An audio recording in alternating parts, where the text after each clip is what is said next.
Journal skilled migration 491, 190, 189 की जो expression of interest EOI होती है उसकी वैलिडिटी 2 साल होती है।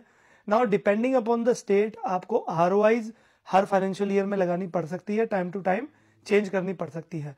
जब भी हम EOI डालते हैं उसमें सर्टेन कंपोनेंट्स होते हैं जिनके हम पॉइंट्स क्लेम करते हैं और ये सारे कंपोनेंट्स की validity at the time of invitation से देखी जाती है, यानी जिस दिन हमें इन्विटेशन आया है उस दिन ये सब वैलिड होना चाहिए। प्रोफेशनल ईयर की वैलिडिटी 4 इयर्स होती है from the date of completion.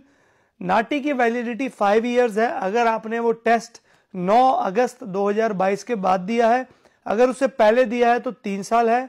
English test की वैलिडिटी 3 साल है, इवन दो टेस्ट 2 साल बोलेगा कि 2 साल में एक्सपायर्ड है, बट जो जर्नल स्किल्ड माइग्रेशन है उसके लिए 3 साल वैलिड होता है।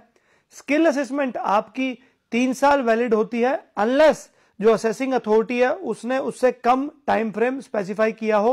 कुछ अथॉरिटी 2 साल लिख के भेजती है तो वो 2 साल ही होएगा, अगर कुछ नहीं लिखा तो 3 साल होएगा।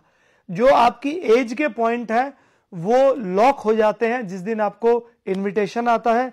By the time file process हो रही है, अगर आप एज ब्रैकेट से बाहर जा रहे हैं तो टेंशन मत लीजिए। और सबसे जरूरी वर्क एक्सपीरियंस बहुत जरूरी चीज है, मिनिमम 20 आवर पर वीक होना चाहिए और सेंसिबली आपके पास सारे कागज होने चाहिए प्रूव करने के लिए।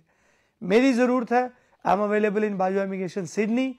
मैंने देखा है कि जो लोग अपनी EOIs खुद लगाते हैं वो 2-3 जगह बहुत ज्यादा परेशान होते हैं। सबसे पहले वर्क एक्सपीरियंस के पॉइंट्स में, दूसरा रीजनल स्टडी के पॉइंट्स में, और तीसरा वो कई बारी ओवर क्लेम कर बैठते हैं अपनी कैपेबिलिटी से ज्यादा चीजें।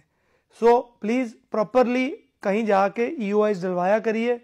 हमारी जरूरत है, आपको सारे ऑफिस की डिटेल bajoimmigration.com से मिल जाएगी। Thank you.